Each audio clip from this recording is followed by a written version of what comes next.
Some people call me the space cowboy. Yeah. Howdy everybody, and welcome to Andy's Knowledge Report. Yes, these are knowledge reports, KRs by me to the independent Scientology world and the Scientology world in general, and non-Scientologists who happen to come across these videos and just find them interesting. Because these are really targeted towards independent Scientologists, but people aren't even Scientologists can get stuff out of this. But I just think they'll come across Scientology terms that they won't understand. These are like closed-door briefings, closed-door secret briefings about information that's really hardcore, and information that makes a Scientologist sound crazy, or makes anyone sort of sound crazy, because a lot of people have no idea what's going on. And when you say what is really going on in the world, people think you're crazy. Like if you say, look, they're quite possibly a 7-foot-tall insect, praying mantis looking aliens who are abducting people and using little grey robots to do it, and they're floating people out of beds, they think you're crazy. So what a lot of people do is they don't say this. They only say it behind closed doors, and that's what these briefings are like. They're like behind closed doors, except they're not secret videos. I'm making them public because I'm willing to appear crazy. I respect the truth quite a lot, and I think people need to know the truth, and I think it's entertaining as well.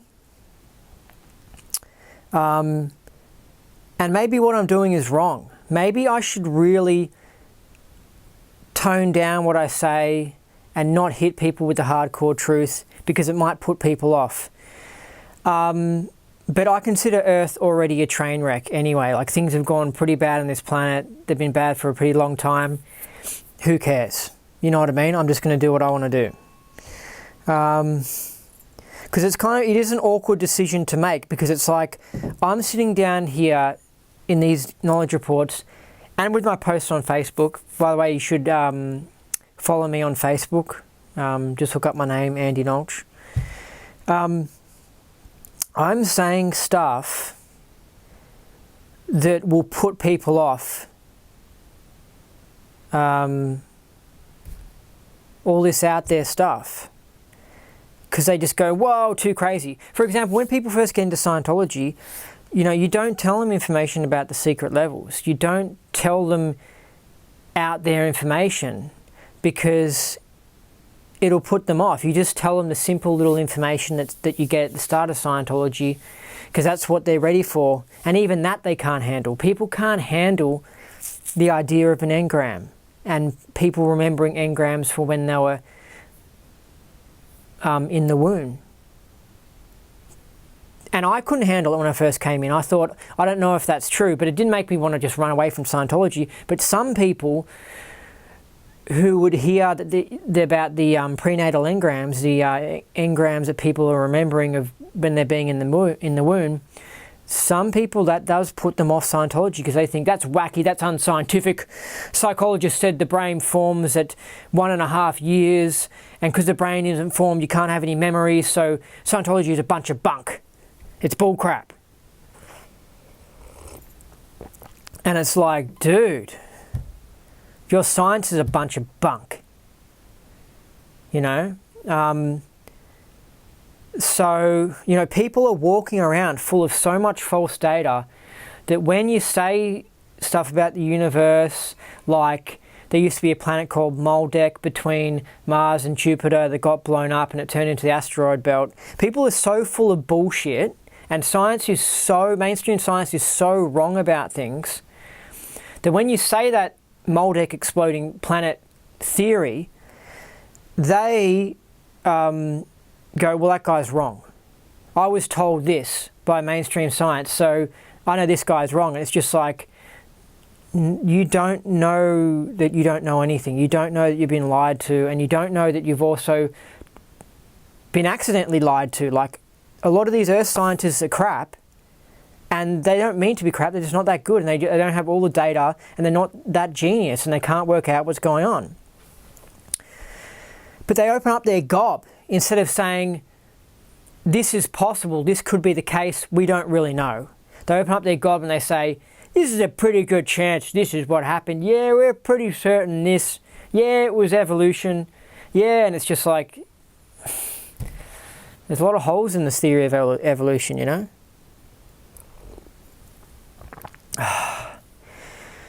So it makes it harder when you're speaking the truth, because you come across as a freaking nutter. And I come across as a nutter, and I understand that. But how could I make these videos if I didn't tell the truth? That would be so boring. I couldn't imagine I don't know how, I mean, they would be like 5 minutes long.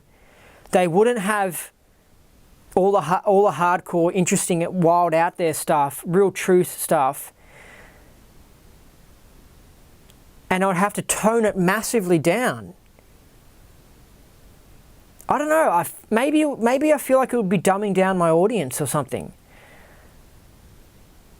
But I don't know, but my personal theory on it is that I think that most people can handle this information and actually want to hear it. I do know there are maybe 20% of the population who actually do get put off by what they hear me say and write. And I know it actually puts them off. But I consider them gone in the head anyway. I consider them write-offs. I consider them really pathetic people. I consider them trash. So, I don't really care. You know what I mean? I know that the majority isn't like that. And I know this small minority is loud. And they're the sort of people that will write like an attacking meme on the internet about me or something like that. And they're noisy, you know what I mean? But I believe that there's a silent majority that can handle this information, and that's why I'm saying it. You know what I mean? Those skeptics that I'm talking about, the skeptics, they're gone in the head, they're trash, they're cowards basically, and they're completely unscientific. They cannot go, the Chris Sheltons of the world, they cannot go into these unusual areas because they just put up a wall and they get cognitive dissonance and they go, no, I can't handle it. They hit surf accent. It's like, no, it's too far, blah, blah, it scares me. No, what, I can't believe it. It's just too much. You know what I mean? And it's just like, they won't say that though. They'll go, Andy has this logical fallacy, blah, blah, blah, blah, blah, blah, and it's ridiculous and it's wrong, and they just attack it. And it's just like, dude, have an open mind. You don't have an open mind. So I only think it's like 20% of the population who are either too dumb or who have these really closed minds, and they can't handle it, right? And I don't care, because I never would have won them as an audience anyway. But I reckon the majority are actually pretty good. And just because that small minority really kick up a fuss, I don't give a shit. I'm ignoring them, okay? Now, saying that, what's really interesting is that if I did work at a Scientology org and someone was new to Scientology, this is actually pretty funny. I actually wouldn't say a lot of this information because, well, firstly, if you're working there or whatever, like why should you say it? But I'm saying if I was talking to them at a cafe, or if something came up in a study room where I had the possibility to talk about, let's say, the alien abduction thing, I would be hesitant to bring it up because I'm aware that it might put them off and it might just be too much for them to handle. So that's kind of hypocritical because I'm making these videos and I'm actually talking, and actually people who are non-Scientologists are hearing this. Yet in real life, I wouldn't say this to them if I was in a Scientology center with them. I'd talk about it to people who are actually Scientologists and OTs and stuff. But I wouldn't talk about it to new Scientologists just because I'd feel concerned it would put them off. So now it's making me think, why the hell am I even making these videos? But I guess these videos are for, I think, the people who are already into unusual subjects and they've already clicked on this video, and I feel like they're already willing to open up their mind to new possibilities. And also, I'm not really targeting these people who are not Scientologists and that sort of stuff. And maybe my videos are having a negative impact on people who aren't Scientologists. They're just going, what the frick, this Andy guy's crazy talking about soul traps. You know what I mean? And what the frick, Andy's talking about the moon being made of metal. You know, and it just, whoa, you know, it just throws them off. But screw them, stuff up, screw them. This information is for people who are open-minded, who are OTs, who are good people, who are ready to hear some wild out there results from my investigations into the universe, which might actually be the purpose of my life, because, you know, some people have a mission or a life goal or whatever. I'm really into this sort of stuff. I actually don't do anywhere near as much Scientology as I should, because I'm just so fascinated about hearing about a planet blowing up and alien bases and moving objects with your mind and all this. I just get so, the internet's so cool and I just get so into it. I mean, I've been watching every episode of Ancient Aliens, and it's been gone for 13 seasons, and each episode's like 44 minutes, so it takes so much time and it's so much information to go through. But I'm there, I'm nearly getting all the way through it, and you know, this is my information to you who probably doesn't have the time to do all this sort of stuff.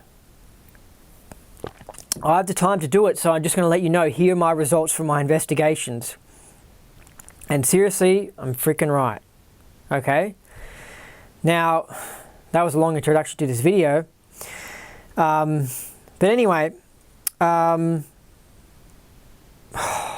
feel like now I want to give you updates of what I found out and not even go into Scientology, because it's just like, whoa, there's exciting stuff going on in the world. And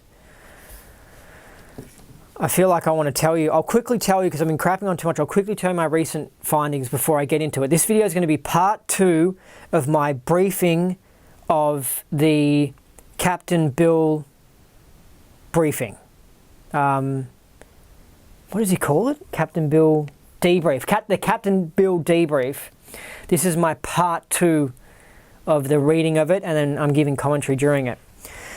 And this debrief is exciting, so I'm not going to explain the debrief. I talk too much, these videos go for too long, so go to part 1 if you don't know anything about Captain Bill's debrief, or just before listening to this thing at all, just go and read the Captain Bill debrief. You can just Google it.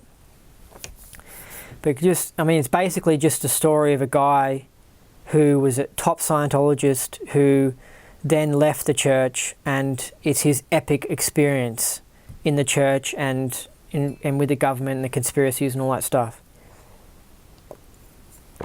He's the guy that created Ronzor, Captain Bill Robinson.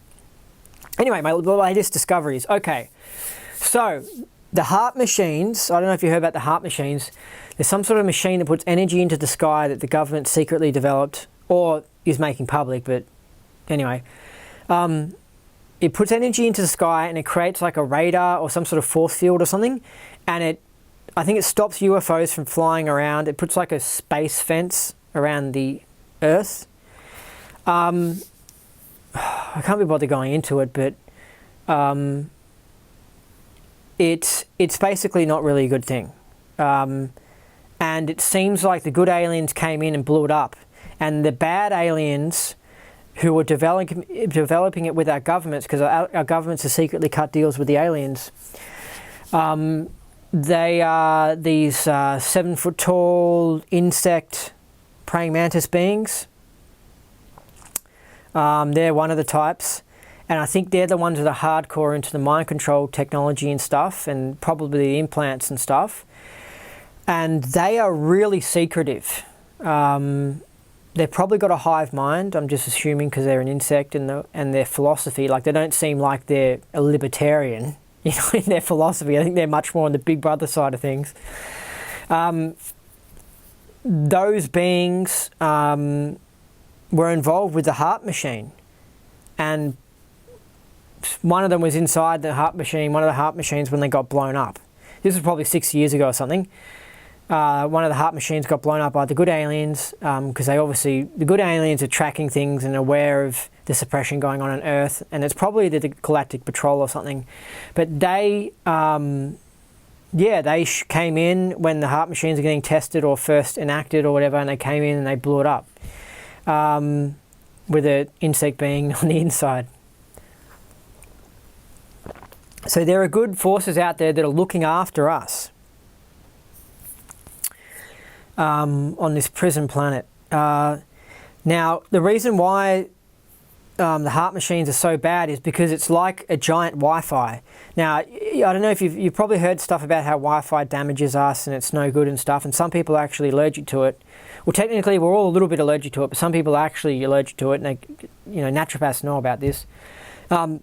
These heart machines are these giant Wi-Fi things. They're like a radar. There's some sort of information collecting thing. They can heat up the Earth and change weather patterns and stuff. And they can also correct the poles. So maybe these machines do have a good point to them, and that's probably the argument the government's using when it comes to building them. They're saying we're correcting the pole balance, the problems with the poles shifting, because the Earth is unstable and the poles might shift. So that's why they're probably arguing for it. But the secret element of it is the mind control coming from it, how you can put out energy with 5G networks or whatever. And that's the evil side of it. And that's why the good aliens blew it up. But obviously there's heaps of other things, but I'm saying that those guys are probably stalling the setting up of the heart machines. But you can look in the sky and you can see when these machines are being used, because the sky has these crazy patterns in the clouds. And that's when the energy is going there shaking shit and vibrating, and it makes the clouds look really interesting in these spectacular patterns and that sort of stuff. That's the side effect of, putting out energy into the sky. Anyway, so what they can do is they can direct the energy out into the sky or something. I don't know if it bounces back, but they can target cities somehow. I think they have to build a device next to a city. They can target the city, and then the city is all being affected by this giant Wi-Fi network.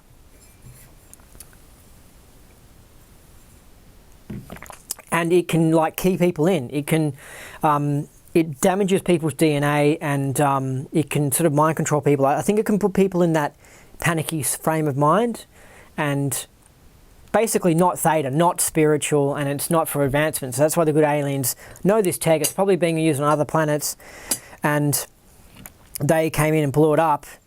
But also I feel like the good aliens are in communication with people here on Earth, and if someone's building a giant force field to stop those communications, they don't like that. And also the DNA thing, I think good vibes and good energy can activate DNA in the body and wake up the Satan and stuff and make you more spiritual and more free and more able, whereas the bad energy coming from the heart machines can shut DNA down and make more junk DNA and make you less able and dumber and more just less spiritual and less OT and less psychic, and just focus on the physical universe. Because you don't want, if you want to use people as slaves, you don't want them being spiritual. Psychic abilities are what wakes people up massively. I woke up at the start from one or two odd psychic things that happened to me that made me realize, hold on a second, what I thought was impossible is possible. This is not what I thought. What the hell's going on? How can you predict the future, and how can that mind-to-mind communication go on? And it just made me, it was a whole game changer as you go, what's going on? You know what I mean? It's kind of like, let's say you're faking the moon landing and you're filming the footage for it. And while you're filming the footage, a crew member from the cameraman just walks in front of the camera. And then suddenly the whole thing is like, whoa, what the hell? That changes everything. What? what? And everyone's watching and going, hold on a second, is this fake? And it just changes everything. So if you're going along in life and you think it's all just the physical universe and you're this little slave and you don't even know it, and then one thing happens, it's like you see a ghost or you see a UFO or you see something really out of the blue or you have a psychic ability thing, it comes in and then you're never the same after that. And people who have spoken to people who have properly gone exterior, you know what I'm talking about, because after someone has a proper experience of going exterior and floating up and seeing their body, they know what happened and they're never the same again. They're awake. They know there's more going on and they're like, what the fuck was that? Because they're like, whoa. You know, you hear stories about people floating up and seeing their bodies on operating tables in hospitals and shit, and they know that, you know, there's more going on.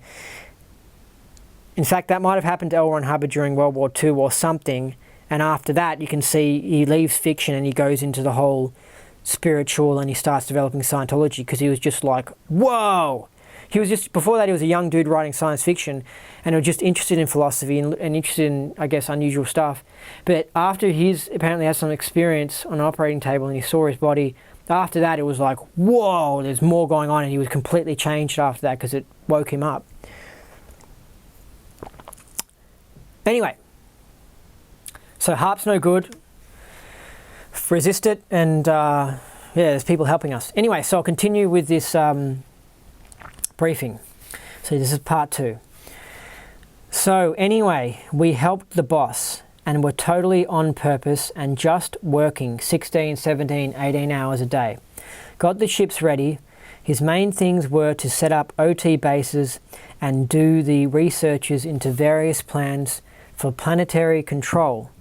I won't go into those right now because they are confidential, and take over the various organizations that were the main, shall we say, suppressive control groups on the planet, which we all lumped under the name of SMERSH, but which included the infamous World Federation for Mental Health and a few other world type of organizations, New World Order, that were all headquartered in Switzerland.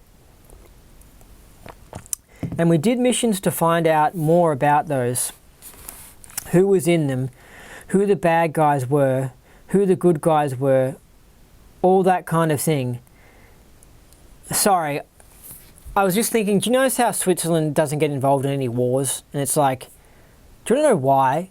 Because the freaking elite that run this shithole, this planet, sorry, I don't mean to be negative, like you can have a lot of fun in it, but it is a freaking tough place. The elite that run this world use Switzerland as like a home, and they use it as like a bank. So of course that little country Switzerland, which is up in the mountains, which is beautiful, which has high quality everything, and which doesn't let immigrants in there and stuff, like they're strict on immigration, this beautiful paradise, of course, they're like, oh, we're going to have a war, but oh, no, Switzerland can't be involved. Switzerland's got to be a neutral country. You know what I mean? Because you don't want to have a war going on if you've got thousands of dollars in the bank and gold stored in there and stuff. So Switzerland had all this, is a little goody paradise country that of course never gets involved with the war. It makes you realise how much of a con all the freaking wars are. You know, like, countries can stay neutral. You know, England, it wasn't like the Nazis who started World War II. It was England who said to the Nazis, who were sort of protecting Poland from the communists, England said, we're going to war with you in 1939. But the way they talk about it is they go, Hitler started World War II in 1939 when he invaded Poland. And it's just like, no, like World War II firstly didn't start at one moment. It was a progression. But World War II kind of started in 1939 when England declared war on Germany. You know what I mean? It was England who said, we're going against you. And England's a big empire because England has Australia, New Zealand, and it's tightly connected to America and probably Canada and like South Africa or whatever. So, you know, I mean, it's just a load of crap. You can stay out of wars, you know what I mean? And the Americans didn't want to go into the war, and then Roosevelt intentionally left, and L. Ron Hubbard talks about this. Roosevelt let Pearl Harbor happen and wanted it to happen because they wanted to have an excuse to go into the war. And before that, America had sort of already been involved in the war anyway, secretly. I don't know, maybe it was public, but they were giving money to Russia and funding them, and they were, you know, helping England and that sort of stuff. It was just like, They just hadn't put troops on the ground until they officially declared war in America. It's all a load of crap. But it's just funny how it's just like, I knew something was odd years ago when I heard Switzerland wasn't in the war. I was like, hold on a second. You got Europe, you got all this crap going on around these countries, and then randomly Switzerland's like, no, we're just staying neutral, and it's just a neutral country. It's just like, what the hell? It's like, it's all a load of crap.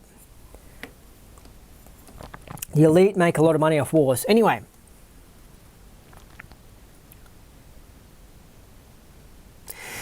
And we did missions to find out more about those. Who was in them, who the bad guys were, who the good guys were, all that kind of thing. And the English started attacking in the press when we started doing this stuff around the last part of 1967. You'll see some, if you research the newspapers of those times, you'll probably find some really heavy-duty attacks on the SEAL project and so on like that. And especially when we were up to get the Royal Scotsman in December of 67. No, late in November. And he also made Ron's Journal 67 that year. That's all covered in Ron's Journal 67 actually, what I'm going over now. But it lets you know this is not just your friendly little planet where everybody is just sort of aberrated. There's actually some very evil intentions going on here.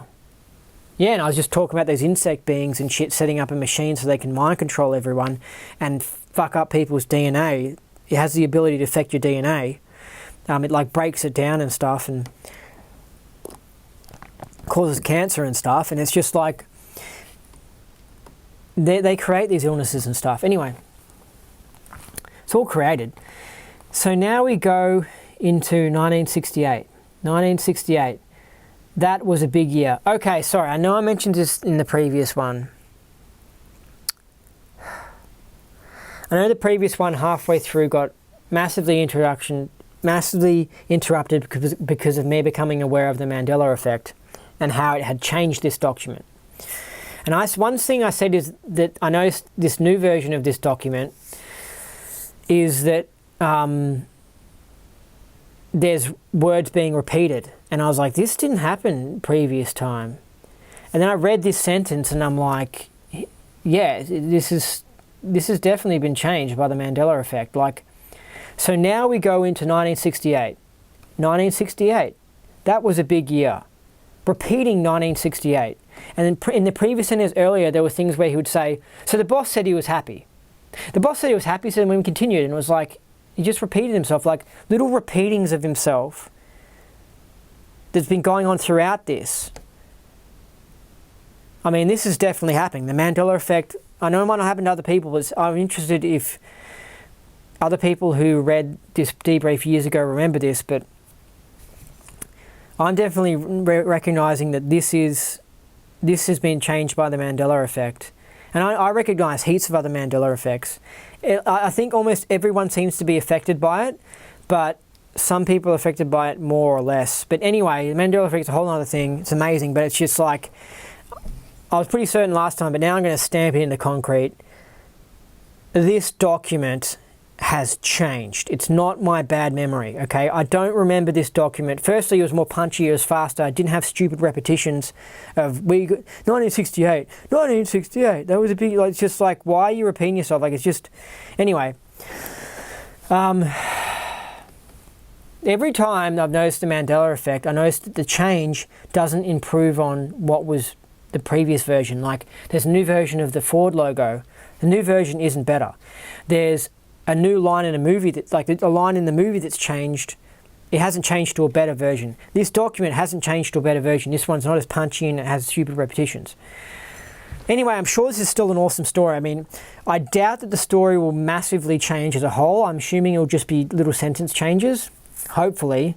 But I thought about that when I first heard about the Mandela effect and found out about it as being fact. I was like, what does that mean for Scientology tech? I mean, we're going to be getting altered tech from the Mandela effect. I mean, how can we keep the tech pure if people are going to parallel universe versions of the tech? I mean, the whole universe could be crumbling. I mean, this could be some CERN experiment that they've done with the universes and they've managed to open up, maybe it was maybe it was a setting off of atom bombs. I mean, who knows? But like, parallel universes exist. There's a theory of the multiverse and stuff. And we could all be pushed into a combined parallel universe. I don't know. It's just so... The Mandela effect is the biggest thing ever. And it's just like, whoa. But anyway, let's just ignore it and I'll just continue. That was a big year, 1968. That was a big year. By this time, it was the Sea Org. And we set up the first AO that delivered OT3 in Valencia on the ship. On the flagship.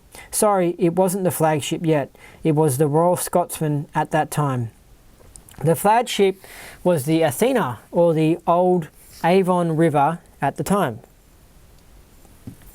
And I was a tech sec, the first one there, and it was quite good. I don't know if I mentioned this, but Captain Bill's highly tech trained. So yeah, so we knew how to captain a ship, and he was even involved, I think, in building some of the underground bases in America. So that's why he had a little inside, like he knew that there was so much going on in the world. Like, obviously, when he hears people talk about underground bases the government is working in with aliens and shit, he's not so surprised because he was around in the 60s when they started building them. Anyway, it wasn't the flagship yet. It was the old Avon River at the time, and I was a tech sec, the first one there, and it was quite good. We had a big flow of people coming in from all over the world. Now, at the same time, LRH took the Athena and did Mission into Time, from which that book was written. That same year, we also had AO Alicante, AO Edinburgh, AO LA. That's interesting because right at that time, I'd been the commanding officer of each of those orgs, and I'd gotten power stats at each of them, and also got promoted to captain at this time because I'd done my navigation hat. I knew how to sail ships and run ships, motor ships, sailing ships and so on, and also had been in power on 3 missions on AOs. So I got my captain's awarded, and there was only, and still is only, 2. There's Mary Sue and myself. We had the famous liability cruise that year before the AO, or in between the AO on the ship and the AO at Alicante. I'm just laughing at the liability cruise. I think that was when a ship, people stuffed up on the ship and they got put into liability and had to walk around with crappy clothes on and have a rag around them, and they were just all in punishment. Anyway, while that was going on, we had that liability cruise, and Mary Sue was the captain of the ship to get into shape to be the flagship and to straighten it all up. I told you, I think, once that story about how the lifeboats got blown ashore in the wind when we were doing drills one day, and the Spanish government arrested everybody and threw them in jail and thought we were a Russian spy ship, and came out finally, and Mary Sue handled the guys very well and offered the guys with the machine guns tea and everything, so that they had to take the teacups and drop their machine guns. So it's a very Scientologist thing, you know, to think outside the square like that. And the officer that came out believed that she was a Russian at first, and then she handled him and told him the truth that she was an American, and this ship was merely doing a cruise, and we were actually now in the process of making a movie. And that's why everybody was, so you know, they had handcuffs on their wrists and things like that. It was part of a movie, right? So anyway, that was a liability cruise. So obviously there was some tough punishment going on, and people had to have handcuffs. Like, because you have to understand, people might be like, oh my God, you're going with a bunch of Scientologists, you're on a ship. I mean, that's serious business. I mean, you know, you don't want to crash a ship and sink. I mean, it's worth a lot of money, and people can drown and stuff. You have to have strict discipline. You know, I mean, just saying, you go in and you try and be a captain of a ship and deal with people without having to resort to strict discipline. I could see how you had to get to the point where you're like, that's it, you know, strict discipline, you know, that person's getting handcuffs or whatever, for whatever reason. And it wouldn't have been bad handcuffs as well. I mean, I imagine it would have been, it's all a game you're playing. It's just like being pirates and stuff. It's just a fun game, you know. I don't know, I just think lefties who are so sensitive will be like, oh my God, I went on this ship and I got handcuffed and had to sit in handcuffs for like 3 hours because of some punishment. It was so horrible. And it's just like, harden up, dude. That was fun, you know, it's part of the game. You're playing pirates and stuff. You're on a ship being sailors, you know. I mean, that's just part of it. It's fun, you know. And yeah, you stuffed up, but just be positive and move on. And you probably deserve the handcuffs on you because you were just shit, because you've got this little pussy attitude and stuff. And you're just disgusting, Chris Shelton. Anyway, sorry, I was doing a little bit of A equals A there. So, because it's just his personality is just, his tone level is just so classic, and there's so many people on Earth that fit his tone level and stuff, and this is why there's problems on Earth. It's because the makeup of the people here, there's too many crappy people like Chris Shelton. You know, there's not enough people like L. Ron Hubbard. There's not enough people who are just conservative toned or enthusiastic toned. There are too many people that are like Chris Shelton, and they just scream mad. It's just, it makes sense. If you're going to build a house, and part of that team to build the house has a significant amount that are these lefties, this disgusting Chris Shelton type people, these low tone people, some one-ones, of course you're going to have problems building the house. It's just guaranteed. So that's why no matter what you do on Earth, you're going to have problems, because you've got these people that we have to share the planet with, and they just scream mad. And you go and you start a church, and then next minute one of these people is the head of the Food and Drug Administration, and they come and they say, you're a church and you can't sell vitamins and you're disgusting and you're going to get shut down, and just like, what the hell is going on? You know what I mean? Like, these are the things that just happen when you got these crappy people here. You're guaranteed to run into problems, and that's something I think you have to remember if you ever want to do anything on Earth. It's going to be very hard to not run into problems if you ever want to pull off any postulate. If you want to become a rock star, or if you want to start up a church, or if you want to start building houses, you're going to run into problems. Don't expect it to be smooth. Don't expect it to be easy. I don't think anything is easy on Earth. It just, there are nutters here, and unless you had some island that had like a tone scale test and only uptone people can go onto that island, you're going to run into problems no matter what you do. And that's part of it. Part of it is taking on the challenge in the game. But the problems, it's like a computer game. It's like Mario Kart, little enemies coming up, and you're like, yeah, and you smash the enemy off and you keep on playing. It's just like, it wouldn't be a game if it wasn't for these enemies. Anyway. So I'll continue. I got a bit distracted there.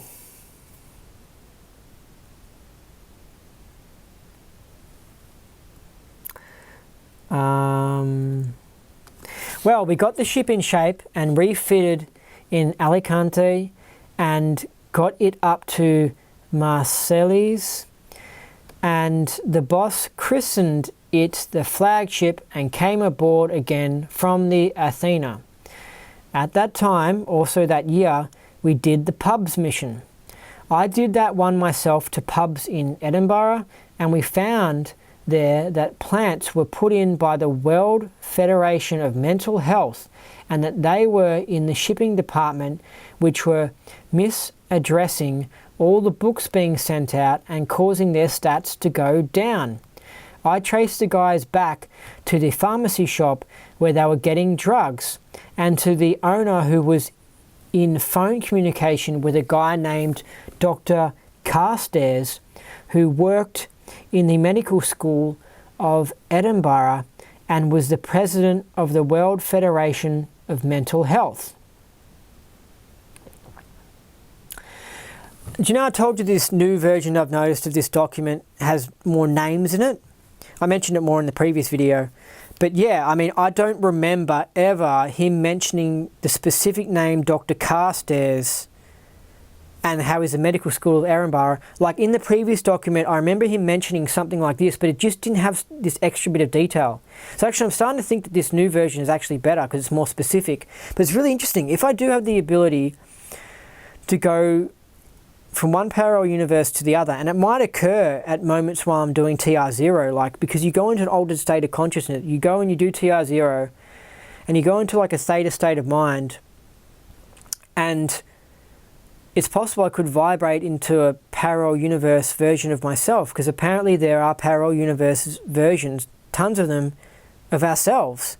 But we're here, we're fixated in this spot in space and time, and in this version of myself. But when I go into these TR0s, what if I somehow vibrate and I go into the different parallel universe, and then when I open up my eyes and I finish doing TR0 and I move on, suddenly I could be in the new parallel universe version where, you know, pretty much everything is the same except these minor little changes. I think that's possible. But people who don't practice meditation or TR0 or anything,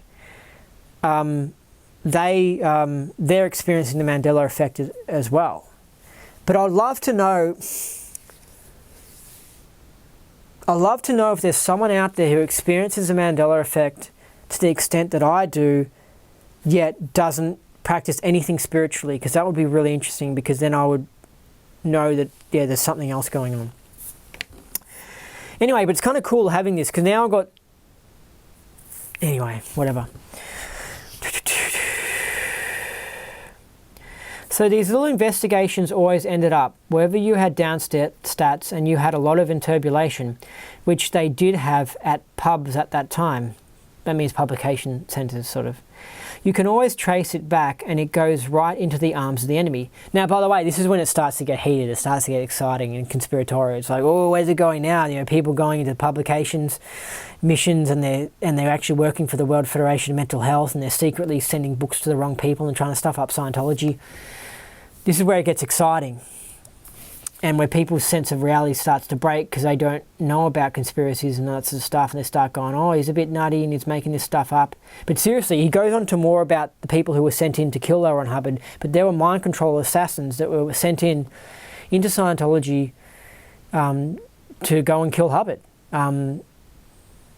It's very wild, you know what I mean? And you know, some people can have a go at Hubbard for yelling at people back in the 70s, and it's just like, dude, he was running a freaking church and he had people trying to assassinate him. I think you can cut the guy a bit of slack for yelling the shit out of someone, you know? And also, he never did it in a harmful way. Like, he never seemed to beat anyone up like David Miscavige does. He seemed to do it in a way where he was just trying to wake the person up. And also, apparently, he'd only do it if people stuffed up. And this Captain Bull guy was like, he didn't stuff up, so he didn't seem to get yelled at much. Anyway, that year also, we had done one earlier, in 1967, we did the worldwide missions, a series of missions that showed we had to take over the responsibility from management as well, because the Worldwide Exec Council and so on just could not run orgs properly, and we were starting to do lots of missions. So the Sea Org went into management, sort of off its first purpose to get OT bases together from which OTs could be trained or processed and sent out on OT type projects, which were designed to get good control back on the planet. It went into more of a management, let's get Scientology going and make sure it works, because otherwise orgs don't survive and we don't have any product to really give to the population of the planet, and they'll all remain aberrated. So that went on, and we did a couple of missions also to Switzerland to make sure that we continued in our operations to take over some of those fraudulent mental health groups and so on. And part of the purpose then, after the English newspaper attacks that LRH gave to the GO, which is the Guardian Office, was to take over the entire field of mental health. Now, this is when you start finding out about how the Scientology started doing shifty things and started running intelligence ops. So the Scientology's version of the CIA is the Guardian's Office, and now it's called the Office of Special Affairs. And other churches have these organisations as well. This is when Scientology, LRH, started the GEO and started to get them to do actual missions and shifty little secret things, because he saw the attacks that were going on Scientology and he realised he had to do something about it. And, so he started up like his own little CIA. And he used to be in the Office of Naval Intelligence. And so during World War II and stuff, so he knew how to do intelligence ops and all that sort of stuff. And so Scientology did start doing some dodgy things. And in the late 70s, it comes up later, but in the late 70s, church members had no idea about what the Guardian's Office had really been doing and stuff, and the Office of Special Affairs. But in the late 70s, they actually infiltrated some government organisations. And I don't think what they did was wrong at all. The government organisations had false data about Scientology in them that SPs had given. So the SPs evil people had given these government organisations false information about Scientology to try and get those government organisations like the IRS or the FBI to try and get them to shut down Scientology. So Scientology found out about the false reports, then said, all right, we've got to sneak in. This is what the GEO did, and probably Hubbard organised it. Said, okay, we've got to sneak in at night time. They called it Operation Snow White because it's when everyone's sleeping. We've got to sneak in to these government organisations and change the documents or remove them or something. Anyway, they're not getting busted for that. But I don't blame them for trying, because, it was like the church was going to get taken over. You had to do something to try and stop it. So they're not getting busted for that. And Mary Sue, Hubbard's wife, actually got thrown in jail, and a bunch of other people in the GEO. And the GEO got shut down. Then they opened up the Office of Special Affairs. It was never quite the same. And once they opened up the Office of Special Affairs in the early 80s, the church had already been taken over and it was already in the hands of Dave Miscavige and the bad guys. So they weren't really a good thing. But anyway, let's continue. So Hubbard wanted to take over the whole field of mental health because we saw how it was so corrupted, and back then it was electroshocking. It's still electroshocking people now, but it was just being used as a bad tool by SPs, and he wanted to fix up the world and stuff. And anyway, this is why Scientology is so controversial and gets attacked, because Hubbard actually started an organisation that was getting big, getting popular in the 60s and 70s, getting real big, and it was actually starting to threaten the powers that be, and it was actually starting to try and correct problems in the world. And your good little Baptist church down on the corner, they're not controversial because they weren't challenging the powers that be. They were just meeting up on Sundays and singing songs, okay? But Scientology as a religion were actually making people like me, people who were switched on, who were smart, and were encouraging them to educate themselves and to get healthy and to challenge the system and to fix corruption. And it was actually going into a corrupted world and saying, we're doing something about it. And so obviously the powers that be would charge up their guns and shoot it down like they can. So they shot it down with the media and they infiltrated and did all this crazy stuff. And that's why Scientology is so controversial. Anyway, I'll continue. I also did a mission for Mary Sue, and it's wonderful working with both of them. I mean, they are just fantastic beings. And as we go into 68, also I must tell you that during the summer of 68 is when the ban came in England, and that was a direct attack by the enemy on Scientology. There was some sort of Scientology ban in England. It was banning all foreign Scientologists from England. It was not a law, it was just an instruction sent down from a guy named Kenneth Robinson, the Home Secretary. He just issued an order on instructions from the head bankers in England, who were getting their instructions from the head honchos in Switzerland, which are the guys at the top of the ladder, as you will find out on Ron's Journal 67. And there's one guy that actually is the chief of those, and we know who that is, a guy named Strasberg, J. Strasberg, Her J, Mr. J. He's the guy behind the scenes that tells the bankers what to do, and they tell the various government officials who owe them money. Not the government officials, but the government owes them money. Yeah, just to quickly explain this. So what SPs do, these top bankers, is they get the government bankrupt, and then they say to the government, they trick the government into getting bankrupt, like they trick everyone into getting bankrupt. They want those 22-year-old kids with credit card debt and university bill debt and car debt, and because you can control someone with debt. It's a fantastic way of control. It's called predatory lending. Anyway, so they do that to the governments, and so then when the governments owe these, this is why there's all these stupid government programs that just waste money, because the bankers are pushing them because they want the governments to get bankrupt.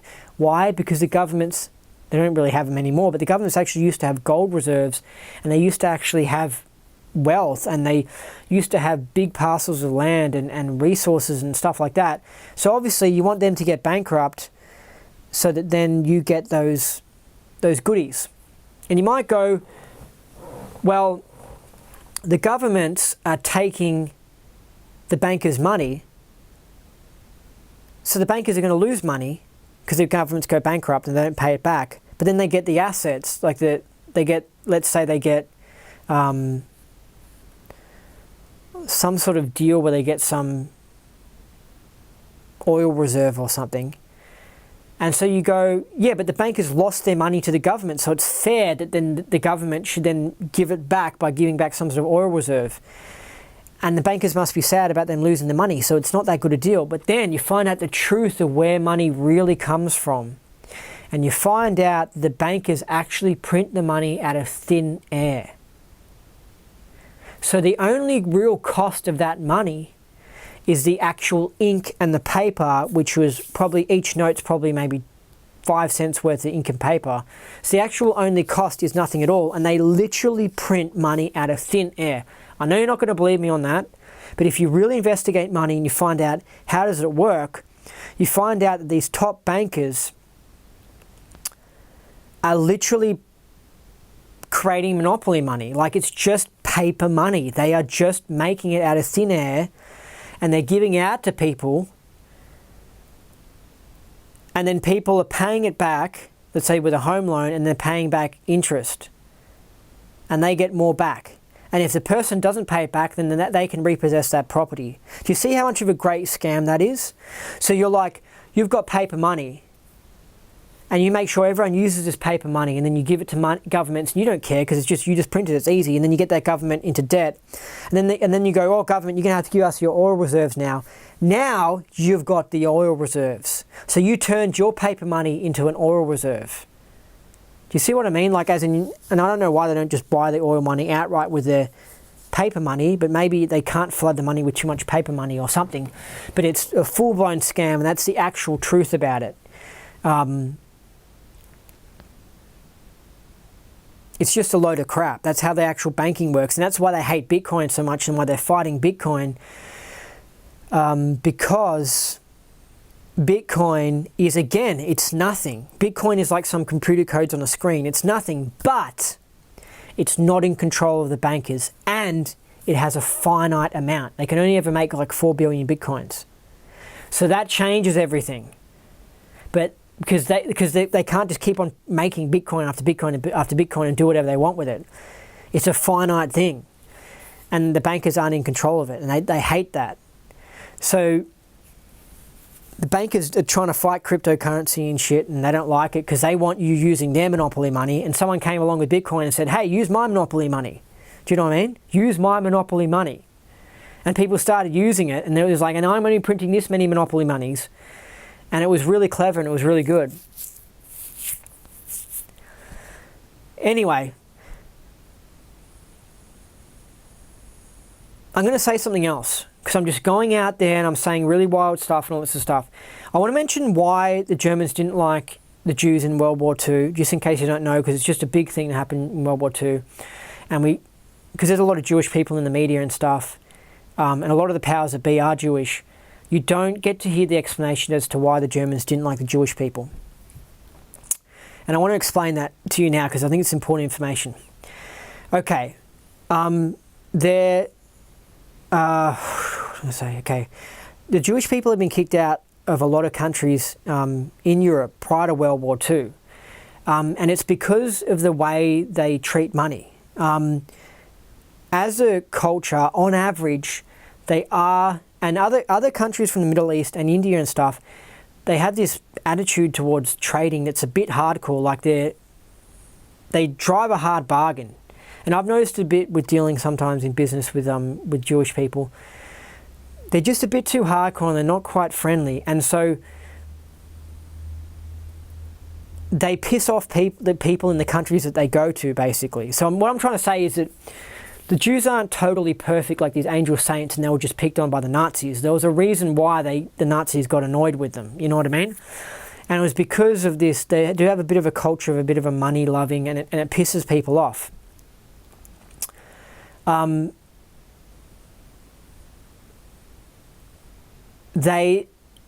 that attitude of money loving, they tend to become top bankers. Because if you're loving money, why the hell would you try and become the best painter in the world? You know what I mean? Like, you go into investment banking because that's where the money's at. So the Germans, around about the time of the World War II and stuff, were annoyed with some of these top Jewish people who were like international finance people and bankers and stuff. And some of them definitely are Jewish. I know because I had a friend that was working in the bank, and some of the top people in these banks and stuff, they're Jews. You know what I mean? I mean, you don't get Africans working in these banks because they don't have the IQ for it. But also, you don't get as much white people in these. Oh, I just mean like normal Europeans, because the Jews are like a different type of European. You don't get as many of them because they don't quite have as much the money-loving attitude and stuff. So you tend up getting some hardcore Jews in there. Now, of course, all the Jews aren't bad. Of course they're not. And it's wrong what the Germans did during World War II, where they just totally banned them as people. But a few bad apples gave the Jews a bad name and gave the Jews a bad reputation. So the Germans didn't like that, and that's why they wanted to get rid of the Jews, because they were like, look at these bad Jews who are bankers, and it just... a few bad apples gave the Jewish people a bad name and stuff. And that's what Hitler was arguing. Hitler was a bit of a conspiracy theorist, and he was saying these Jews caused World War I and stuff, because some of the Jews are in the New World Order. There's probably a decent amount of Jews that are pushing his New World Order and that sort of stuff, and that are these top evil bankers, like this Strasbourg guy.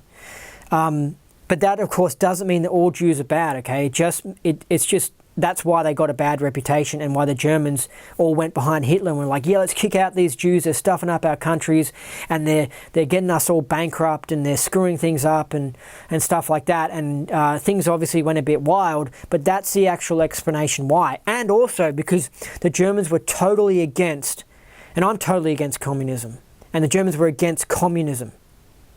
L. Ron Hubbard was against communism as well. On the chart of human evaluations, it says communism 1-1, and that's exactly what 1-1 is.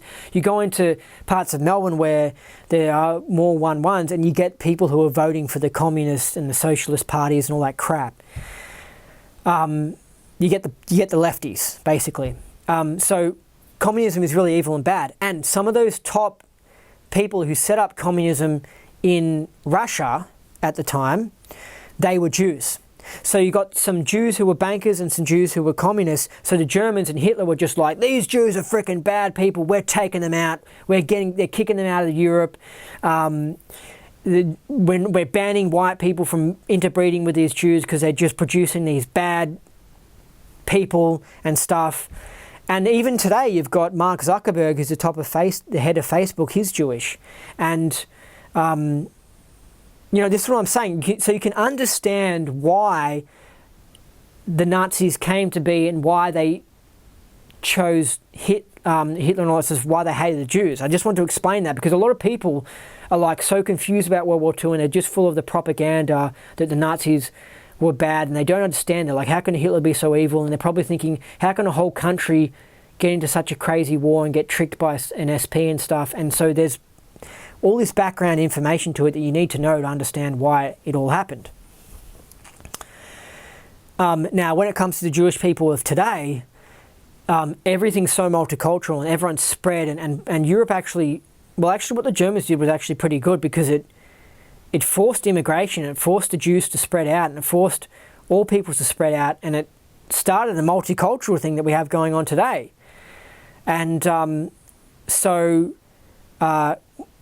when it comes to, let's say, the Jewish problem, for example, if the Nazis were around today, they would have some problems, because they're all interbred now. So it's just like,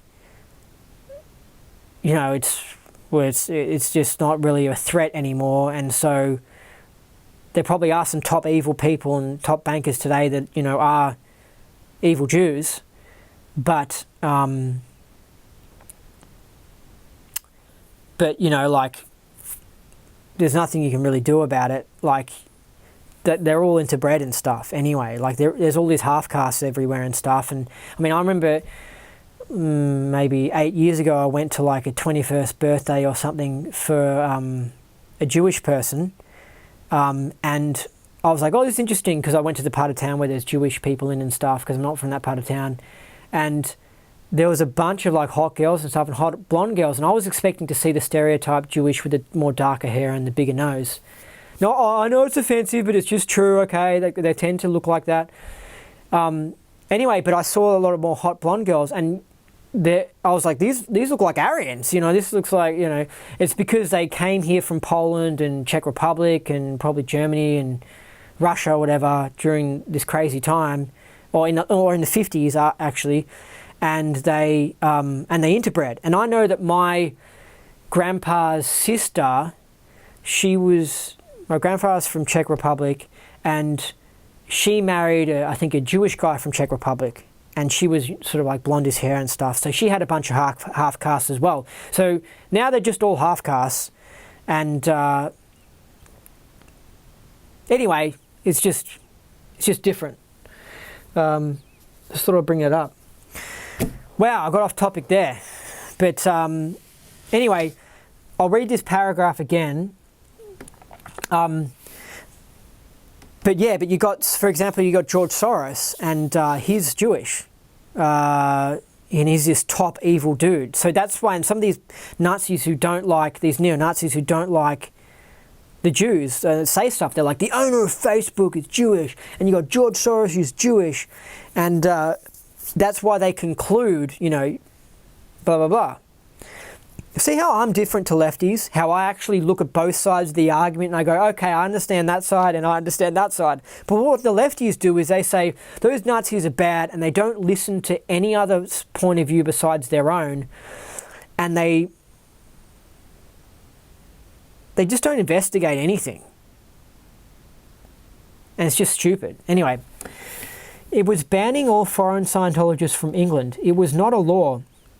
It was just an instruction sent down from a guy named Kenneth Robinson, the Home Secretary. He just issued an order on instructions from the head bankers in England, who were getting their instructions from the head honchos in Switzerland, which are the guys at the top of the ladder, as you will find out on Ron's Journal 67. Anyway, what I'm saying is that with the World War II thing, sorry I got distracted, but there's two sides to every story, and you have to understand that if the Germans had won World War II, we would all be saying how good it was that the Germans won. Do you know what I mean? Like, it's just, people don't understand this is a very important thing you have to learn throughout all of history. Whoever wins writes the history books. You know what I mean? And they say whatever's the go. So take things with a grain of salt. Anyway, but I mean, it's just funny. Like, people, I mean, you just don't hear these sorts of things. Like, you don't, in World War II history, you don't read out Hitler's statement that he said when he, his suicide note or whatever, which I think is an interesting thing. It's the end of the World War and stuff, and I think that should be something you should read in history class. But they don't read out these sorts of things in history class. And in Hitler's suicide note, he says, you know, look, I didn't want this war. It was the international Jews and stuff that kept on trying to create this war and kept on going into war, and he goes, I didn't want it. You know what I mean? And obviously he was a warmonger, because he was like going in there into countries and like taking things on. But you have to see his point of view. It's like, what are these Jewish financial international people, and who are they and stuff? And then you find out about George Soros and his top bankers being Jewish, and you start going, oh. And so that's why they don't want you hearing these things in history class, because it's potentially risky and it can cause some problems. So what you get is watered down, soft versions of history that you don't find out the truth. And when you go into science class, you get watered down, just everything. Everyone's scared of it, like, everyone's scared of offending anyone. So everything gets toned down and it just becomes crap. It's like ABC television in Australia, where because you don't want to offend someone, you can't have a comedy show that's raunchy and that speaks the truth or punches things and it's exciting and cool, because someone's going to complain and say, oh, that's offensive. And so it ends up being these watered down, silly, stupid, ridiculous shows, and you're watching it thinking, I can't believe taxpayers' money is paying $1 billion a year for this crappy TV station. It's such a waste of money. It's such an outrage. Anyway, I went off topic. All right.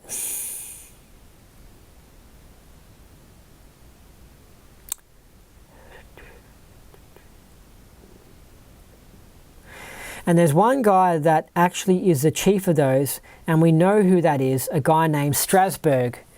He's kind of like a Mr. Burns type character, and so is, I don't know if this Strasberg guy is still around today.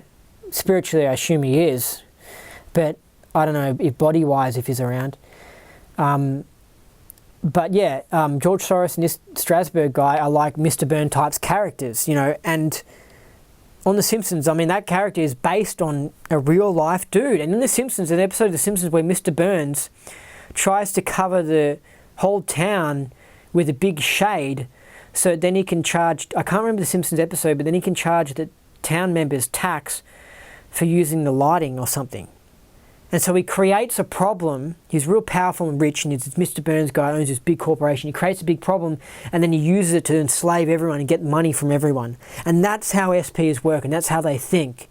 They create cancer so that then they can kill people, and so then they can get money for the radiation therapy. And they create wars so then they can make money from the wars. And I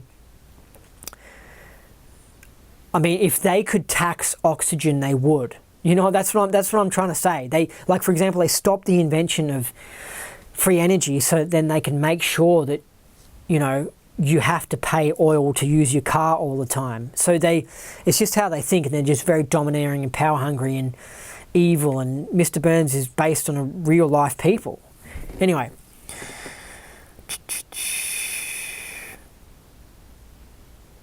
He's the guy behind the scene that tells the bankers what to do, and they tell the various government officials who owe them money. Not the government officials, but the government owes them money. So those scenarios now are very sophisticated, and they're all programmed on computers and so on like that, so that the governments are totally under the control of these bankers. Whenever you find a country in debt, you'll find these control lines in it very heavily, including the United States. And you can see how the 60s, when the debt thing sort of started really sort of kicking in and stuff in the 70s and 80s. Like in the 60s, an average guy could own a house, a good house, could own a car, could support like 3 kids. And then nowadays, you've got it where people can't afford houses, they've got their car on a loan, and they've also got a credit card debt. And so, and you can actually see, I noticed these things in economics and that, I used to study it in high school. I was like the top student, by the way. I just want to say that to give myself some cred so that you can, you know, respect what I'm saying. I mean, I went to Australia's best university for 1 month and left because it was a load of crap. I just thought it was I just didn't get anything out of it. I didn't think it was a good place to be, and I didn't think I was learning anything, and I could basically recognise that it was stupid, and it wasn't until after that I did Scientology and study tech, and I learnt how to properly learn things, and I realised, yeah, I was right, university was really crap. They're just places to brainwash people there with leftist ideology nowadays. And they're also somehow in Australia, there's some sort of like money-making enterprise. They're like McEducation, like they're selling cheeseburgers or something, you know, like, but crappy courses that, you know. I mean, I don't know, because I had a friend that was freaking well working in the university, and like they would look at the results and the students would be getting shitty results, then they'll change the test so it was easier, so the students would look like they got better results and they'll graduate. So they've been doing this for years and years and years, so they're graduating dumber and dumber kids. Like, it's so outrageous, right? Because why would you want to have a university that has all these people drop out from a course that's too hard? You know, what should you do? You should get better teachers and you should work out how to teach it better. But that's hard. What's a lot easier is to just make the tests easier. So that's what they've been doing. They've just been making the tests easier. And that's why kids are graduating today and they don't know their head from their freaking well ass. You know what I mean? I don't know what that saying is. I don't know if Americans have that saying, but I think we've got it here. It's like they don't know their ass from their head or something. But they're graduating dumbasses. And this is why. This is one of the reasons why. And, I mean, this has come out in mainstream media. I've seen articles about it where employers, like, aren't caring about university certificates anymore. Like, now university certificates don't mean anything. Like, there used to actually be respectable organisations that the upper class people used to send their kids to learn at, because they were, you know, they weren't just for anyone. They were only for talented people, and you would actually learn stuff and they had smart people in them.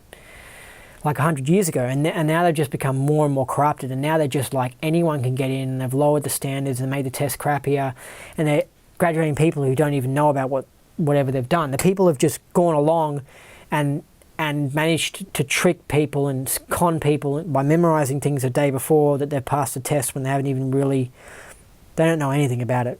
And so anyway, the mainstream media articles I saw were saying how employers aren't even caring about university degrees anymore in Australia. They're like, the employers were saying, look, some people can't even read and they've got university degrees. Like, seriously, they're actually saying this, can barely read and they've got university degrees, so we don't go by university degrees anymore. And so you got these this generation of dumbasses that have just been totally conned by the university system, right? And they're victims as well, like, fair enough.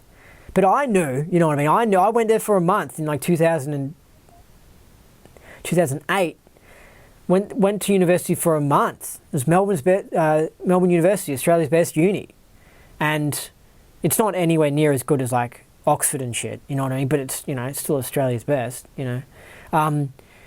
But I could tell it was stupid. But these other people, they can't tell it. I mean, and also, not just they can't tell it's stupid, they don't have the guts to do what they want.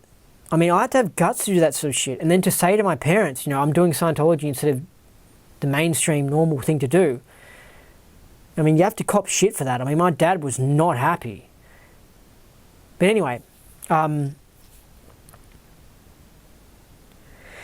anyway, so I got like top marks in economics and stuff, so I know about these statistic things, like I was saying, and you could see how debt was increasing from like the 60s and stuff. It sort of started then and it just started ballooning, and it was like, instead of being, on the whole, most people had on average positive amounts of money in the bank account, they were in credit, it changed to being in debit in the bank accounts. So basically, instead of people on average walking around with a bunch of savings in the bank, people nowadays on average walk around with a bunch of debt in the banks, and they actually don't have any money, and they owe other people money. Anyway, that was all created. That just wasn't an accident. These top bankers wanted everyone in debt so they can control them and all that sort of stuff. It was part of programs. Anyway, so that's what he's talking about here. They're trying to get the people into debt. So those scenarios now are very sophisticated, and they're all programmed on computers and so on like that, so that the governments are totally under the control of these bankers. Whenever you find a country in debt, you'll find these control lines in it very heavily, including the United States. The United States in the early 60s and 50s used to be this shining, well, most Western countries were like these amazing, positive, shining, high IQ, just really winning. And then the SPs came in and wanted to destroy it and milk as much as they can, as what SPs do. And now the Western world's messed up, everyone's on drugs and low IQ, and broken families and lots of mental health problems and a bunch of kids with autism because of the vaccines and people with seizures, and it's just been this silent war and everyone in debt, and it's just like, it's really had an attack on it.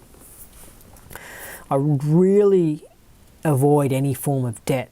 I really would mean that. It is a trap, an absolute trap. Anyway,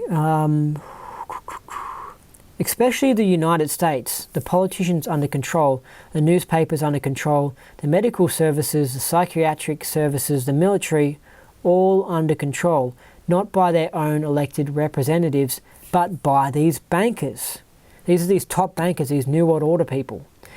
Now, those were the things we were finding out then, that the world was not really running just randomly. It was running under a nice suppressive plan to keep everyone enturbulated, so they couldn't look and see what it was. So this is what the GO were doing, and Hubbard was actually hiring spies and people to investigate, because this was before the internet, people to investigate things and find out what was going on in the world, who ran this organization, what is going on with this and that sort of stuff, and they'll find out some really cool intel. And so that is kind of what I'm doing now with these knowledge reports. I'm researching things, I'm looking into things, I'm studying things, and I'm being a little Guardian's office dude, a little investigator guy, a little CIA guy going in and studying things.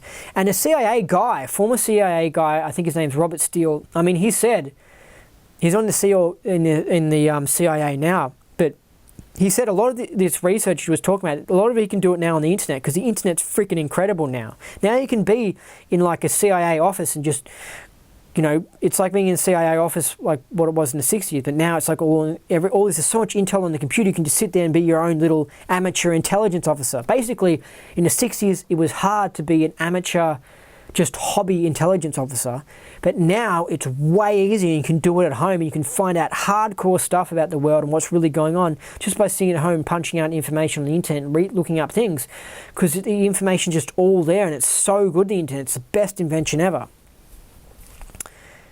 Anyway, so I guess I'm continuing the legacy of what was started with the Guardian's office, and it's like my little weekly summary of what's going on in the world and hot intel that you need to know about. Because if in the 60s, if I was around in the 60s and there was some sort of YouTube version of this in the 60s, I'll be doing a similar thing, and I'll be putting out information and writing a little knowledge report saying, here, sires, know about this piece of knowledge because you need to know it, you know. So anyway, yeah. Anyway, this hit against the church with the banning of foreign Scientologists into England. We thought it was going to knock us out, and I took it upon myself at the time, at the AO, to try and get the ban revoked and cause an English strike all over England so that the trains would stop and the mail would stop because they might be carrying a Scientology book or letter or something.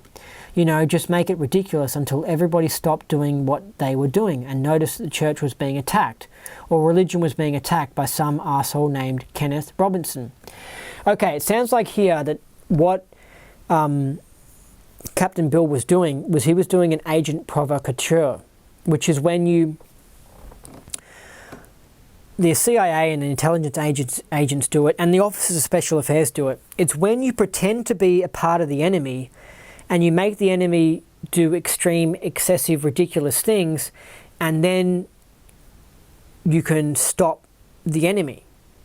So for example, let's say you've got, and this happened recently in Melbourne, so I know about it. Let's say you've got a bunch of right-wingers going in and protesting African immigration because there's African gangs coming here and making Melbourne corrupt. And the government's encouraging it because it's controlled by the New World Order and stuff. So letting in all these Africans, these Sudanese people who are from a corrupt culture, and a lot of them have long criminal records, and they're protecting them. And they're saying, oh, anyone who's exposing it is like, oh, it's a racist, you're a racist, you're a racist. And it's just like, no, I mean, you're letting in people into the country that are criminals, and they're causing carjackings, and they're making people have to put bars on their windows and shit, and you're turning Australia into a shithole like South Africa where they have to, you know, have prison guards and freaking well security cameras everywhere. No offense to South Africa. Actually, I think it's a pretty lovely place. Even though I haven't been there, but I can tell it seems like it's lovely, especially the women. But basically, there's a problem where the blacks in South Africa are just causing problems and just causing too much crime. It's a dangerous place. Anyway, Melbourne used to be so squeaky clean in the 60s and stuff. You didn't have to lock doors and it was so safe. But anyway, they're letting in now. They're full on letting in these Sudanese and Somalians and stuff that stab people and are just from violent cultures, and they're going around and they're raping people and stuff, and they've just got massive criminal records. And whenever anyone goes to expose them, they get attacked by leftists and George Soros operatives as being racist and stuff, when it's just a lie. Anyway, so recently there was this right-wing rally of people exposing African crime gangs and saying that the government should do something and that they should ban African immigration. So what an agent provocateur did, one of the leftists or one of the people working for the ASIO, which is like Australian CIA or something, or one of these George Soros operatives did, is they went in, and he was like a paid actor or something, but he went in and he did some Nazi salutes, and the media captured photos of a Nazi salute. He went like this, and this is why I knew it was just such a load of crap. Like, he was like this and stuff, right? And so then they blasted over the media saying, Nazi rally, neo-Nazis in Melbourne, these guys are bad and they're racist and they don't like Africans and they're Nazis. And so that dude was pretending to be one of the right-wingers, and then he busted out some Nazi salutes, and then he gives all the right-wingers a bad name, and now everyone thinks the right-wingers are Nazis. You know what I mean? So he was being an agent provocateur. He was going in, pretending to be the enemy and fucking up the enemy, right? So this is what Captain Bill was doing in this England ban thing. He was going in, pretending to hate Scientology and saying, I don't know all the details, but it sounds like he was going in and he did something. He did some sort of special mission where he said, yeah, let's ban all the trains because they've got Scientologists on them. No more train banning. And he was fucking up the enemy. Like, he was making them really ridiculous, right? So that then the people who are anti-Scientology look ridiculous, and it messed things up for them. I'll give you another example to try and understand this agent provocateur thing. I don't even know if I'm pronouncing that name right, but I know the idea. There were people, the Office of Special Affairs used this tactic, and there were a bunch of people who were protesting the IAS international event at St. Hill. And the lefties were, I shouldn't call them lefties. I know, I'm certain some of them are lefties.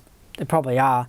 But they're the anti-Scientology cult members, are people who really hate Scientology and actually bother to rock up to protest at the church, and they're like, yeah, stuff the church, and they're just stuck in negativity and stuff. And yeah, they're right, the church is corrupt, but it's just like, come on, just move on, you know, focus on positive stuff. Like, basically the Chris Shelton types and stuff, they were there, they're protesting, like, yeah, blah, blah, blah. Anyway, so OSA, it's clever little OSA, sent in their agent provocateur. And he was this guy that dressed up as a pirate, right? And he was like, yeah, I don't like Scientology as well. Yeah, ban him. Yeah, Scientology. David Miscavige is like a pirate, so I'm wearing a pirate clothes or something. This is his reason, he says, for wearing the pirate clothes. But he basically protests with them, and he's dressed up in a pirate suit, and he's like, yeah, they're bad. And so then when Scientologists are entering the event and they see these protesters and a ridiculous guy dressed in a pirate outfit, it makes them all look like nutters and ridiculous. And when he goes to the media, and he made sure that when there was media filming some documentary, he made sure he got in on the documentary and got as many interviews as he could. And he looked ridiculous and he talked a bit ridiculous, but he was just acting. And he was getting paid by OSA. He was like, yeah, you know, David Miscavige is bad, yeah, and it's just bad, and Scientology, and he rolls off this typical reasons those people say, like, just like, yeah, they split up my family, they're bad, and he made them all look stupid, and it was being an agent provocateur, and it was very clever, and it was very well done, and those lefties didn't know he was an agent provocateur. He totally conned them all. It was really clever. It was really good. It was well done. I give Osa you know, this is why Chris Shelton will do a documentary. He's such a moron, Chris Shelton. He'll do it in one of his videos and he'll criticise the Office of Special Affairs and say how bad they are, and how they're such a Hubbard and crappy Scientology version of intelligence ops or whatever. Meanwhile, they've done a lot of things that have been successful, and because they were successful, you don't know about them. So you don't know about the awesome things they have succeeded about. You only hear about the Operation Snow White stuffing up and some other thing stuffing up. So you only hear about their stuff up. So you think, Chris Shelton, look how amateur the Scientology Office of Special Affairs is. They're so dumb. You know, and Hubbard was so bad with his intelligence ops information and stuff. And it's just like, Chris, you're so dumb. You don't know that you don't know. You're just an idiot, Chris. Okay, you don't know about all the little successful times that OSA have actually been in. And if you actually, and you'll never get briefed about them. You'll never find out about them. But if you did, you'd actually go, oh, wow. Actually, OSA's done some pretty good things. You know what I mean? They're not as dumb as what I thought, you know? Anyway, I'm going to wrap up this video. So I'll continue reading this. So anyway, this hit against the church with the banning of foreign Scientologists into England. And I'll say it again. So anyway, this hit against the church with the banning of foreign Scientologists into England. We thought it was going to knock us out, and I took it upon myself at the time at the AO to try and get the ban revoked and cause an English strike all over England so that the trains would stop and the mail would stop because they might be carrying a Scientology book or letter or something. You know, just make it ridiculous until everybody stopped doing what they were doing and noticed that the church was being attacked, or religion was being attacked by some arsehole named Kenneth Robinson. But the GO stopped me. By the way, you got to understand these agent provocateur things and stuff, because you see it all the time. You'll see like a clash between right-wingers or left-wingers in the news and stuff, and you just don't know who of them are actually agents that are trying to set this up and they're fake, and it's just ridiculous. But the GO stopped me from doing that. They said they would handle it. For example, I'll give you one more example just quickly, because you need to know these things, right? That's the whole point of these videos. Like, someone will go in there and be an agent provocateur, and he'll go and he'll just smash a car, right? He's actually working for the cops. And then he'll be getting paid for going and smashing the car. He'll get arrested, but then he'll get instantly released, right? Because the cops know he's working for them, right? And what will happen is that whole group of protesters will get banned now. And they'll say, look, you guys smashed a car last time and it'll be on the news and you guys were bad, you smashed a car, and it'll be like, they didn't even smash the car. That guy was agent provocateur pretending to be them. You know what I mean? Alex Jones exposes this sort of stuff. Like, he's switched on. He knows about this sort of crap. But this is what the sorts of things they do. It's really shifty. Like, it's just funny.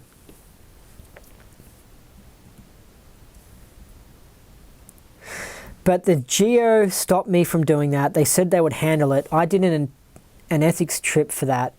I was still queuing and Aing in those days, you see. And finally I got an order from the boss, and he cancelled any ethics conditions on me. And he said, take your Americans, because we'd been given 2 weeks to leave the country, and go over to the United States and set up another AO over there, an AOLA.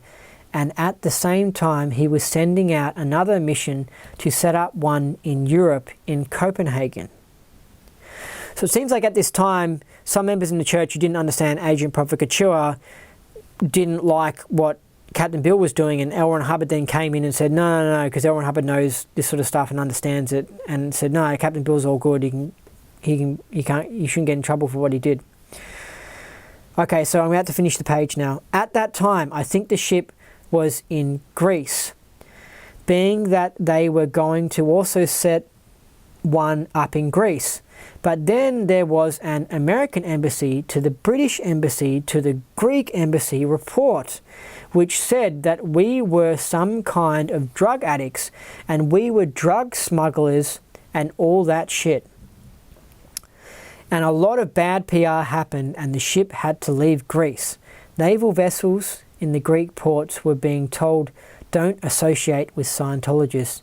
You know they are all bad. They have drugs and they're hippies and they're this and they're that. And the commanders of the ships were being advised by the psychiatrists on board. Yeah, it's interesting. Yeah, there's a lot of deep stuff going on. But yeah, this is what I'm saying. There were false reports going around in government. People just spread lies and they spread rumours. You know? And by the way, speaking of that right-wing rally that I was talking to you about, where some actors did the fake Nazi salutes, the media, what they do is they capture, you have to understand the media work, they capture, the Nazi salute by the actors only happened like once or twice, but they make sure they got footage of it and then they showed it, and then when they report neo-Nazi rally in St Kilda, people actually think that neo-Nazis met up in St Kilda and they're all marching with Nazi flags and they're doing Nazi salutes and shit. Like, they create the impression that that was what was happening when it wasn't happening. It was just people talking about African immigration, and only once or twice the agent provocateurs went like that. So if they did any more, if the agent provocateur did more Nazi salutes than just two that he could get away with, and he would have made sure that the media could have seen him when he did those Nazi salutes, right, because he would have known where the cameras were. If he'd done more than two, the right-wingers would have gotten angry and beaten him up. So he was very clever. But what happens then is a politician attended that event, a politician who was against African immigration because he knows the violence it was causing. And so next minute, there's articles in the mainstream media saying, Fraser Anning, he's a politician, Fraser Anning is a racist and shouldn't have gone to the neo-Nazi rally. And then the Prime Minister made some statement saying that a politician during work time shouldn't go to this Nazi rally or something like that, because he was actually from Queensland and he travelled down to Melbourne for the rally, and it was part of his job because it was a political thing and lots of stuff, and so he charged the taxpayer for the flights. And the Prime Minister of Australia was like, he shouldn't do that, and he shouldn't go to these racist rallies, and we fought in World War II. And I don't even know if our Prime Minister really thinks those things, or he just was pressured into saying these things because the powers that be are so powerful they could screw him up if he didn't say something. But he could have just been a dumbass and he could have actually believed the mainstream media reports that it was a neo-Nazi rally. And so this is why they do these things. This is why they pay the agent provocateur to go there to get the shot so they can then make this article that it was a neo-Nazi rally, and then they can pick on this Fraser Anning guy, and they are pushing, they're calling him, in Parliament, they're calling him a repeat offender because he's challenging the immigration thing, which is part of the whole New World Order plan. They're calling him a repeat offender, and they're wanting to kick him out of Parliament. And if he does another thing again where he says, you know, I'm against immigration, or he calls for another thing, they will ban him from Parliament. And they'll say, one of the reasons I'll say is you went to a neo-Nazi rally. And what was he supposed to say? That's not true. That was just made up. That person was an actor. And so they're just framing him. They're setting him up. They're screwing him up. He's come out and said we should vote on immigration. Like, we voted in Australia on if people should be allowed to, if gays are allowed to get married. Why can't we vote on if we can have immigration? And instantly, what they did is, sorry, I know this is off topic, but I'm just going to tell you because this is how shifty the world is. In his speech to Parliament where he said that we should have a vote on immigration, he said in his sentence, we should have a final solution to this or something, right? The word final solution just happened to be in his thingo. But when he said that line, they took it out of context and he said final solution, they just, in the media, they repeated this final solution word, right, that he said.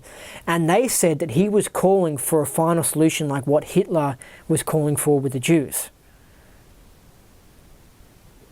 And they went around, they blasted around the mainstream media and they said, Fraser Anning's this bad guy and he was calling for a final solution. And can you see this? And then you see the shot and it says he can go, we need a final solution on this. And like, it's so fucking stupid. Like, the mainstream media actually tried to label that he was trying to call for a final solution on African immigration. Like, it's just, when you actually know what's going on and you watch it and you realize, wow, the media is really treating the average person as if they're as dumb as dog shit, and they do outrageous twistings of the truth and alter-is.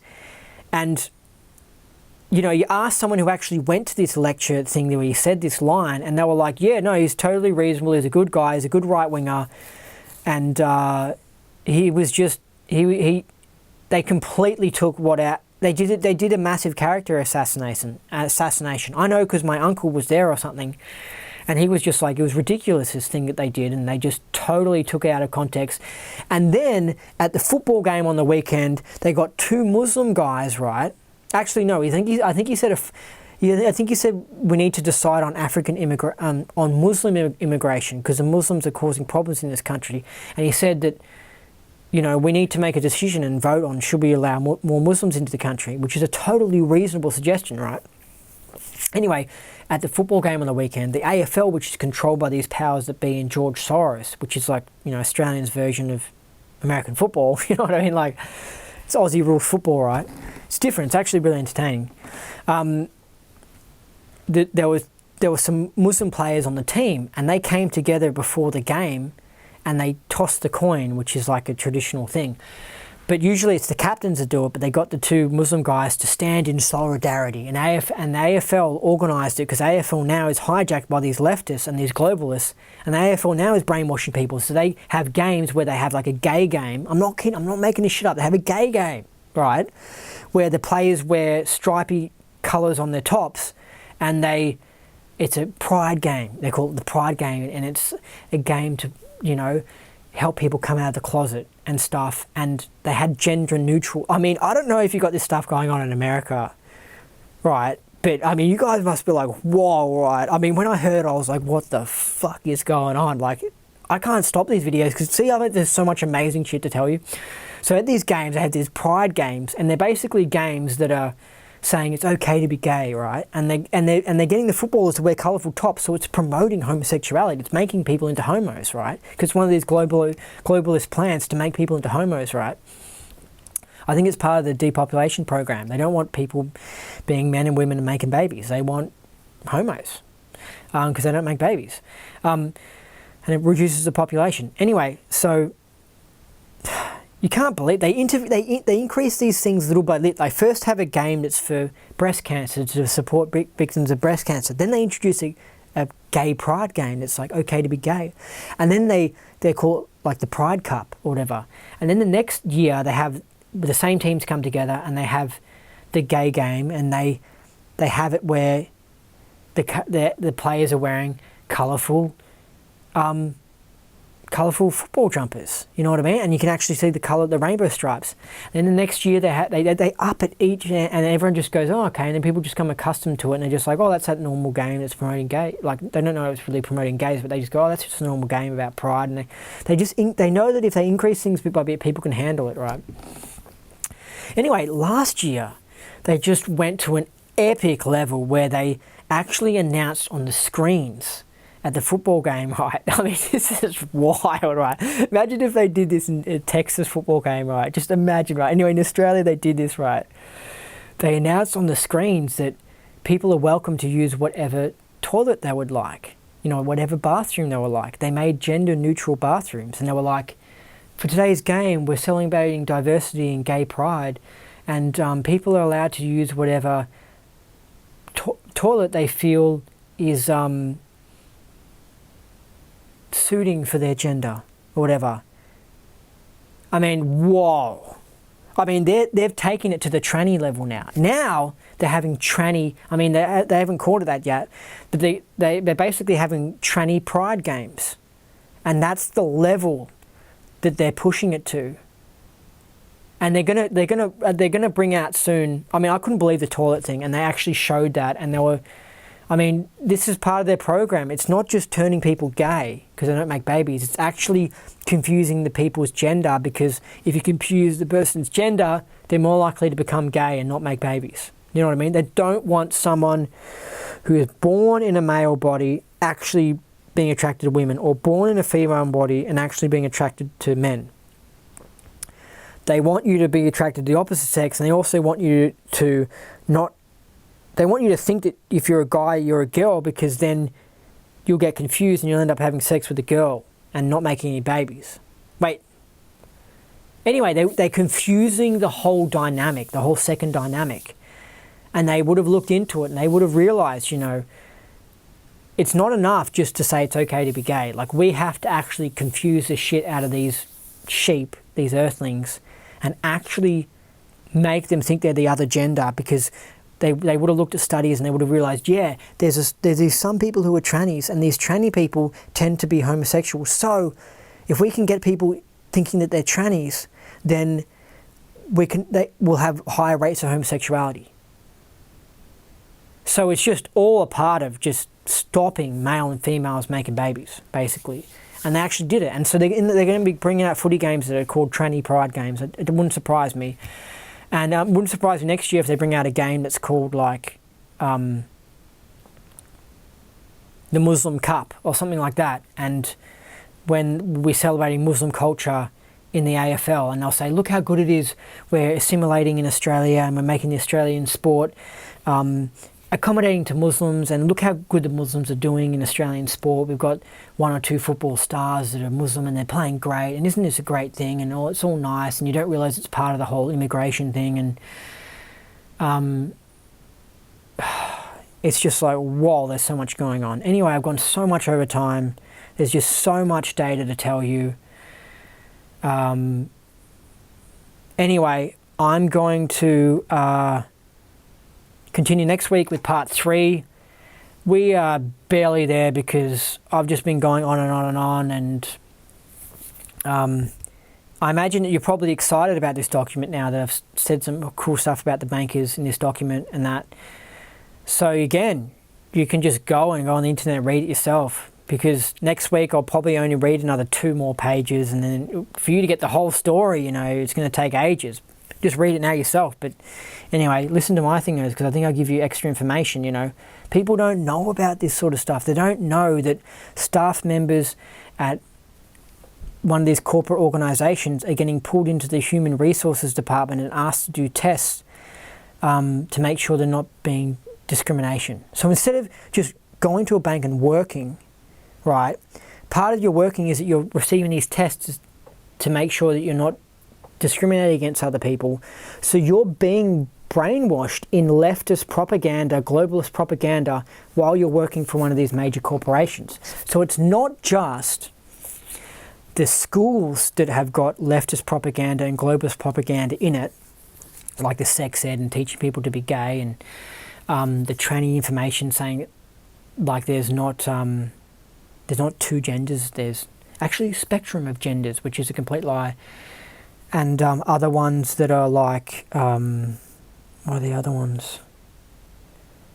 The global warming thing. You know, you go to study maths and they're using an example in maths. Like,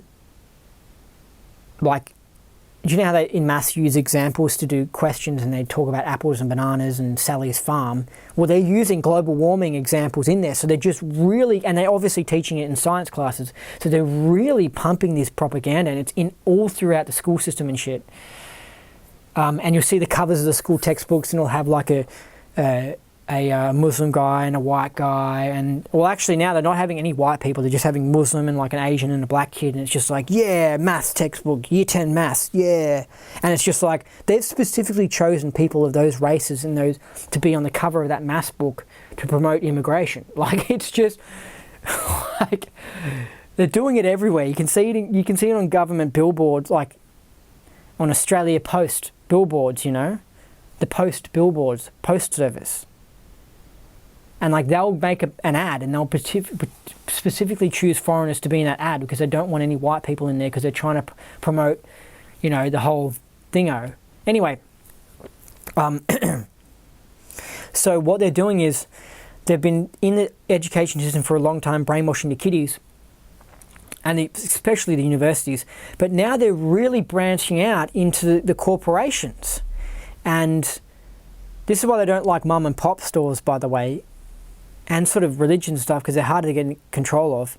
But the banks and the top thingos are putting in gender equality targets and all this sort of stuff, and they're making the workers go and do tests to make sure they're not being discrimination and stuff in the workplace. And they're basically training the workers now. So the workers are getting brainwashed, right? So instead of rocking up to work and just working, you're getting taken off work and doing little training programs, little brainwashing programs. It's just freaking wild. It's actually happening. Anyway, it's clever. It's what I would do if I was in their shoes. Anyway, I'll finish off, but I've got a quote. Okay, this is by LRH. Okay.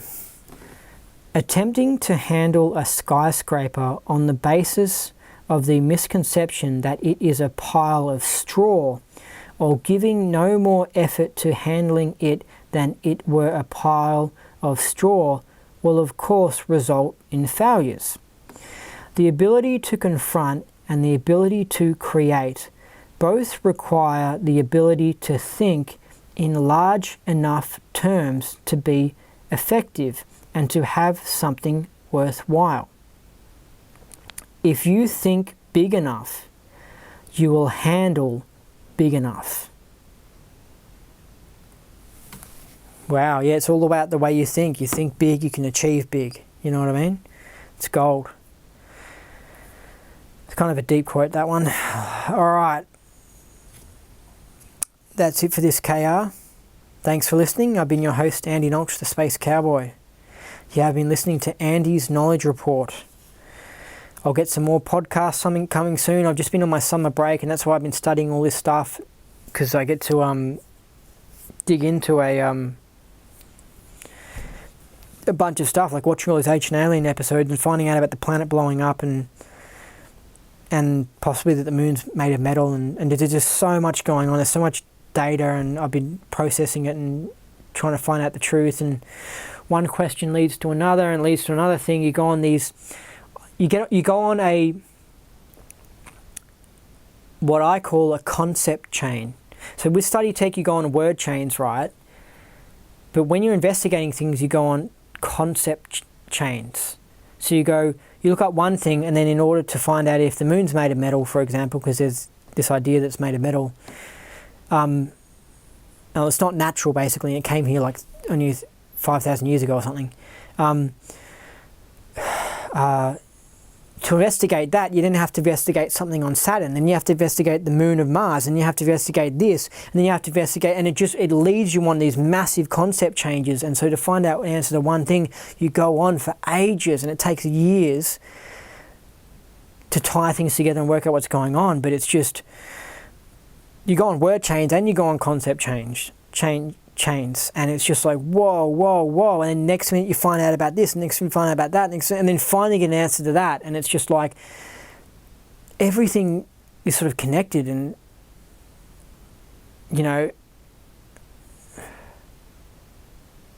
I'll give you one example. So you want to find out about something that some ancient Greek dude said, and so you listen to him, and then you go, well, how do I know he's a good source of information? So then you look up quotes by Socrates, and you go, oh, okay, there's some good deep quotes. And after reading a bunch of deep quotes, then you go back and you go, oh, he said that about the moon. Then you go, well, what does this person say about the moon? Then you go, we have to check to research if that guy's a good source of information about the moon.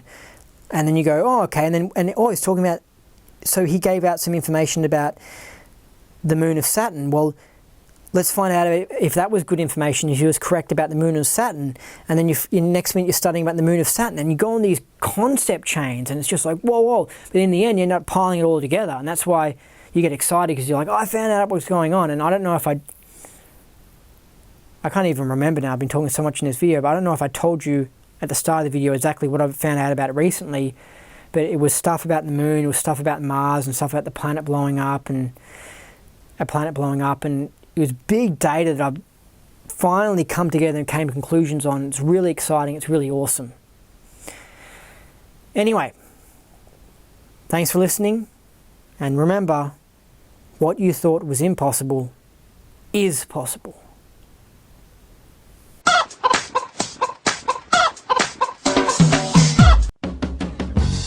Some people call me the Space Cowboy.